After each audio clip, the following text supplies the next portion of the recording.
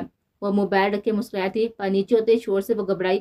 اپنا لہنگا سنبھالتے ہوئے وہ اپنے کمرے سے باہر نکل آئے تھے، اور پھر جیسے سارے ہوا چکنا چور ہوئے۔ حویلی کے سہن میں کسی کی خون آلود لاش آئے تھے، اور وہ لاش کسی کی تھی وہ سمجھ گئی تھی۔ کچھ دیر پہلے سلمان ملک کا آنا، وہ لفظ، پھر آریان کا کہنا، سب کا سب تابیر کو سمجھ آنے لگا تھا۔ پزل سلجھ گئی تھی، اور جب پزل سلجھی تو اذیت ناک سچائی سامنے کر دی۔ مجمع بننے لگا تھا جبکہ اس نے سر آلود آنکھوں سے اوپر دیکھا تھا۔ نوفل جردان نے اسے ساری خوشیاں چھین لی تھی۔ شور بڑھنے لگا تھا جبکہ وہ نفی میں سر ہلاتے ہوئے نیچے بھاگے تھے، اور پھر سین میں آتے وہ تھم گئے تھے۔ سادان کا سرد سپاٹ چہرہ بند آنکھوں کے ساتھ زمین پر چت لیٹا تھا۔ تابیر کی ٹانگوں سے جان نکلنے لگے تھے، چہرے پر آنسو بنا رکے بہتے چلے گئے، پھر سسکی نکلی، اور پھر جیسے وجود میں کسی نے پھریری سے بار دی تھی۔ سادان اس کی لاش کے پاس دو زانو بیٹھے تھے، اس کے چہرے کو چھونا چاہا جب اس نے تابیر کے کلائی چہرہ چھونے سے پہلے جکڑ لیا، اسے سادان کی لاش کے پاس سے کھڑا کیا، گویا چھونے بھی نہ دینا چاہتا ہوں۔ چھوڑو مجھے، وہ بوٹن سے تڑپتی زردان کی طرف مڑی جس نے فورس کی کلائی چھوڑ دی تھی۔ چھونے کے قابل نہیں ہے یہ، وہ سرد سا بولا تھا، جبکہ تابیر کا غصہ، رونا، تنفر گویا ایک دم بڑا تھا۔ تیر سے اس نے تابیر کے گریبان جکڑا۔ تم نے مار دیا نا، تم یہی چاہتے تھے نا، اپنے دوست جیسے بھائی کو مار دیا تم نے، وہ ہزیادی ہوتی اس کے سینے پر ہاتھ مارتے ہوئے چیخے۔ یزدان کی لہو رنگ آنکھوں میں گویا کسی نے کہہ بار دیا تھا، ہاں مار دیا اسے، میں نے مار ڈالا۔ وہ پوری قوت سے ڈرا تھا۔ تابیر نے دہل کر اس کے سینے سے ہاتھ ہٹایا تھا، بہار تیزی سے اس کی جانب آیا اور تابیر کو سنبھالنا چاہا۔ میری ہو تم، صرف میری، اس لیے مار دیا۔ اس کے دونوں کلائیاں جکڑے وہ بلند آواز میں بلا کہ حویلی میں اس کی آواز کی گونج کئی ثانیے رہے تھے، اور لوگوں کو گویا نیا موقع مل گیا تھا۔ چھوڑو میری بہن کو۔ بہاج نے یزدان کو دور دھکیلا تھا، وہ چند قدم پیچھے کھسکا تھا۔ بھائی، اس نے مار دیا، سادان کو مار دیا۔ وہ پھوڑ پھوڑ کر روتی وہیں زمین پر گر گئے تھے۔ ایس پی وہاج سلطان، گرفتار کرو مجھے، اس نے تلخی سے کہا جبکہ وہاج کنگ ہوا تھا۔ موبائل پر ہوتے بھی بیل پر وہاج نے فون کان سے لگایا جہاں پر یزدان کی گرفتاری کے آرڈرز دیے گئے تھے، جو دینے والا کوئی اور نہیں، اس کا اپنا سگا بھائی تھا۔ یاد رکھیے گا تابیر ملک صاحبہ، آپ میری، صرف میری ہیں، صرف اور صرف میری۔ اگر کسی نے آپ کو اور میرے درمیان آنے کی کوشش کی، اسے جان سے مار دوں گا۔ تابیر خوفزدہ ہوئی تھی، لاش سامنے تھی، اور پھر بھی مرنے والوں کی باتیں کر رہا تھا۔ وہاج نے آگے بڑھ کر ایک زوردار تھپڑ کے منہ پر مارا۔ گھٹیا انسان، تمہیں میں چھوٹا سمجھتا تھا، لیکن تم اتنے گھٹیا نکلو گے مجھے ذرا بھی اندازہ نہیں ہے۔ تیری بہن میری ہے، صرف میری، اس نے جنونیت سے کہا تھا جبکہ وہاج کا غصہ سوے نیزے پر پہنچا تھا۔ اس کی ہٹ درمی ضد نے گویا اسے مزید اکسایا تھا۔ تھما تو وہ تھا جب تابیر بے ہوش ہو کر گری تھی۔ یزدان اور وہاج دونوں اس کی طرف بڑھتے۔ آریان جو ایک جانب کھڑا تھا، وہ فون پر دہرام سہگل کو میسج سینڈ کر چکا تھا۔ سادان سہگل کی موت اس پر گویا بجلی بن کر گری تھی۔ پورے گاؤں میں گویا سنسنی پھیل گئی تھی۔ یزدان کو گرفتار کر لیا گیا تھا، اپنے قتل کا اس نے اعتراف بھی کیا تھا، جس کی وجہ سے مزید کسی ثبوت کی ضرورت باقی نہیں رہی تھی۔ وہ جیل میں تھا جب ایاز احمد اندر داخل ہوئے۔ یزدان، یہ تم نے کیا کیا؟ انہیں یزدان کو دیکھے ہوئے پوچھا، جس نے ہون اشام نگاہ اپنے باپ پر ڈالے۔ میں نے جو بھی کیا بالکل ٹھیک ہے، اس پر مجھے کوئی بھی افسوس نہیں ہے، کیونکہ جو کام آپ کو کرنا چاہیے تھا وہ میں نے کر دیا۔ بہت غلط کیا یزدان، کم سے کم قانون تو اپنے ہاتھوں میں مات لیتے۔ ہاں لیا میں نے قانون اپنے ہاتھوں میں، آپ کی وجہ سے میں نے یہ سب کیا، آپ کی وجہ سے میری بہن مار گئی، آپ نے ایک درندے کو گھر میں پناہ دیے رکھے، اتنا اعتبار کیا، کبھی آپ کو اس پر شک نہیں ہوا؟ اتنے انجان تھے ان سے بابا، ساری دنیا کی حفاظت کرتے رہے اور ایک اپنی فیملی کی حفاظت نہیں کر سکے۔ وہ دارا تھا جبکہ ایاز احمد بے بسی سے دے کر رہ گئے تھے۔ کاش بابا میرے پاس اختیار ہوتا، کاش میں اس کو پہچان لیتا، کاش۔ وہ زمین پر بیٹھے رویا تھا، بھرپور شدت سے وہ روتا ہوا۔ ایاز احمد کا دل سہم سہم کر گیا تھا۔ یزدان، انہیں پکارا جب اس نے ہاتھ کھڑے کیا۔ مجھے اگر سزا ہوتی ہے تو ہونے دینا، کیونکہ میں اس وقت ایک مجرم، ایک قاتل ہوں۔ نہ میں آپ کا بیٹا ہوں، نہ ہی آپ میرے باپ، کیونکہ جو بھی ہوا ہے اس کی وجہ سے آپ ہیں۔ آپ کی وجہ سے پری اتنے سال اذیت سے آتی رہی، تڑپتی رہی بابا، پر آپ اس کی اذیت نہیں جان سکے۔ یزدان، مجھ میں سکت نہیں ہے، ایک بار مجھے سمجھنے کی کوشش تو کرو۔ اس کے قریب بیٹھنے لگے تھے پر وہ جھٹکے سے کھڑا ہوا۔ آئی جی ایاز احمد، آپ جا کر اپنی پوسٹ سنبھالیں، اپنا ملک سنبھالیں۔ پری کے ساتھ سمجھ لے کہ میں بھی مر گیا میں آپ سب کے لیے۔ آج سے میری پہچان ایک قاتل، ایک گنڈے کی ہوگی۔ نوفل یزدان اب صرف اور صرف ایک مجرم کی طرح جیے گا۔ نوفل، یہ تم ٹھیک نہیں کر رہے۔ حوالدار، حد کری لگاؤ، مجھے لے کر جاؤ مجھے کال کوٹھی میں، ورنہ میں مزید خون خرابہ بھی مچا سکتا ہوں۔ اس نے سرائی سے ایاز احمد کو نظر انداز کی ہوئے کہا تھا۔ حوالدار نے آئی جی صاحب کو دیکھا جنہوں نے سر اسباب ہلا تھا۔ یاد رکھے گا ایاز احمد صاحب، اگر آپ نے مجھے یہاں سے نکالنے کی ذرا سی بھی کوشش کی تو میں وہ تباہی مچاؤں گا کہ ساری دنیا یاد رکھے گی۔ اسے انگلی اٹھائے ہوئے صاف الفاظ میں دھمکی دی تھی۔ ایاز احمد تڑپ کر رہ گئے تھے۔ سادان مار گیا۔ دارام ساگر کی زبان کانگ ہوئی تھی۔ آریان سپاچڑے کے ساتھ سینے پر ہاتھ باندھے کھڑا آج دارام ساگر کو دیکھ رہا تھا، گویا آج اس کی بے بسی دیکھنا چاہتا ہو۔ کیسے مار گیا؟ اسے کس نے مار دیا؟ وہ صدمے کے ذریعے سے بولے تھے۔ کہا جا رہا ہے کہ اس نے آئی جی ایاز کی بیٹی کو قتل کر دیا تھا، تبھی اسے مار دیا، اور حویلی آنے سے پہلے اس کی موت ہو گئی تھی۔ آریان ہوش سنجیدگی سے بولا۔ اتنی سی بات پر مار دیا؟ میرا بیٹا تھا وہ۔ اس نے ٹیبل پر موجود سب چیزوں کا زمین بوجھ کیا تھا۔ غم و غصے سے اس کی حالت بری ہونے لگے تھے۔ دارام، وہ آئی جی ایاز کی بیٹی تھی، آلیہ نے گویا اسے جتایا تھا، جبکہ دارام نے سرخ انگارہ آنکھوں سے اسے دیکھا جس کے چہرے پر گہرا سپاڑ پان تھا۔ اور وہ میرا بیٹا تھا، میرا اکلوتا سہارا۔ آریان، وہ گھرایا تھا۔ آریان، میں اپنی ساری جائیداد سادان سہگل کے نام کر لی تھی۔ میرے سارے پیپرز، میرے سارے پاسپورٹ اس کے پاس ہیں۔ اب اگر وہ آئی جی ایاز کے ہاتھ لگ گئے تو بہت نقصان ہوگا۔ آریان کی حیرت بجا تھی۔ یہ سب آپ نے کب کیا؟ وہ پوچھے بنا نہ رہ سکا، اور دارام نظر چرا کر آ گیا تھا۔ مجھے لگا تیری بہن مر گئی تو یہاں سے چلا جائے گا، اس لیے میں نے سب سادان کے نام کر دیا، پر مجھے کیا پتا تھا کہ یہ سب ہو جائے گا۔ دارام نے نظریں چرائے ہوئے کہا تھا۔ اس کی آنکھوں کی سرخی بڑھنے لگے تھے۔ سادان کی موت کا اسے افسوس، دکھ تو تھا، لیکن اس کو اس وقت اپنے نقصان کا بھی بخوبی اندازہ تھا۔ یعنی تم میرا اعتبار نہیں کرتے؟ وہ تلخی سے گویا ہوا۔ ایسا نہیں ہے آریان، اعتبار ہے تو سارے اڈوں کا انچارج تمہیں بنا دیا، اب بس پولیس کا ڈر ہے۔ ویسے کسی مائیں کے لال میں اتنا دم نہیں ہے، لیکن ابھی سب اڈوں کو بند کر کے سب آدمیوں کو انڈر گراؤنڈ ہونے کا کہہ دے۔ باقی سادان کی موت کا معاملہ کیسے سنبھالنا ہے یہ تو اب آئی جی کا اگلا قدم مجھے سمجھائے گا۔ آریان اس کی حاضر دماغی پر محض افسوس کا کر رہ گیا تھا۔ آریان، تو ایسا کر کہ تو افسوس کے لیے اس کے گھر جا، کسی بھی طرح سادان کے سارے پیپر سے نکال کے لا۔ فی الحال وہ صدمے میں ہے، وہ بھی کچھ نہیں کرے گا، بیٹی مری ہے اس کی۔ آریان نے سمجھانا چاہا، اور یہاں پر میرا بیٹا مر گیا اور لڑکی بھاگ گئی، تو جانتا ہے کتنا نقصان ہوا ہے؟ دارام، میں تمہارے کہنے پر ہی گاؤں گیا تھا، اور وہ لڑکی مر چکی ہے، اس کی لاش کو میں دفنا چکا ہوں، اس کے پاس کوئی ثبوت نہیں تھا۔ سچ کہہ رہی ہو؟ آریان نے اسباب میں ہلایا۔ پھنس گیا ہوں میں پوری طرح سے ایک نئی مصیبت میں۔ اگر وہ آئی جی جان گیا سادان میرا بیٹا ہے تو پھر جانتا ہے تو کیا ہوگا؟ فکر مت کرو دارام، ایسا کچھ نہیں ہوگا۔ دارام محض اس کو دیکھ کر رہ گیا تھا، اور وہ جانتا تھا کہ آریان صاحب سنبھالے گا۔ بہار سلطان نے یہ کیس اپنے ہاتھ میں نہیں لیا تھا، اس شخص کی شکل بھی دیکھنا نہیں چاہتا تھا۔ طبیعت کی حالت کافی خراب ہو چکی تھی، جس کے بعد وہ ہاسپٹل میں ایڈمٹ تھے۔ وہیں دوسری جانب اسے بنا آنسو بہائے ہوئے اس نے اپنے بہن کو قبر میں اتارا تھا، لیکن اپنے باپ پر نظر نہیں ڈالے تھے۔ اسے وہاں سے سیدھا جیل لے کر جایا گیا تھا۔ اس دوران اس نے کسی سے بھی ملنا گوارا نہیں کیا تھا۔ زین چودھری پیسے پردہ ایاز احمد کے ساتھ رہا تھا۔ میں سمجھ سکتا ہوں انکل کہ آپ اس وقت کس برے وقت سے گزر رہے ہیں۔ پری کی موت اور پھر بیٹے کا جیل جانا سب بہت ہی اذیتناک ہے، لیکن اگر اس وقت آپ دارام ساگر کو گرفتار کریں گے نا تو بہت سے راز عیاں ہونے سے پہلے ہی چھپ جائیں گے۔ دارام ساگر اکیلا نہیں ہے، ایسا لگتا ہے کوئی اس کی پشت پر بیٹھا سب کام سر انجام دے رہا ہے۔ سادان ایک مہرا تھا، بے شک وہ دارام ساگر کا بیٹا تھا، لیکن دارام ساگر مفاد پرست آدمی ہے اور اس کی پاور کون نہیں جانتا۔ وہ عوام کی خدمت کرنے والا شخص ہے جس کے غلامانہ روپ سے عوام انجان ہے۔ دارام ساگر اس وقت اپنے ہر اگلے قدم کی تیاری کی ہوئی ہے۔ وہ اگر پلان اے پر کام کر رہا ہے تو پلان بی پر ہم کریں گے۔ اور زین نے آئی جی صاحب کی جانب دیکھا جن کے چہرے پر اذیتناک تاثرات تھے، کاندھے جھکے ہوئے تھے۔ کیا کہنا چاہتی ہو؟ سادان ساگر کے لاکر سے پیپرز اور لیپ ٹاپ غائب ہے، وہ سب شہزادان کے پاس ہے۔ وہ فی الحال ہمیں کچھ نہیں بتائے گا، اس وقت وہ صدمے کے زیر اثر ہے، لیکن اگر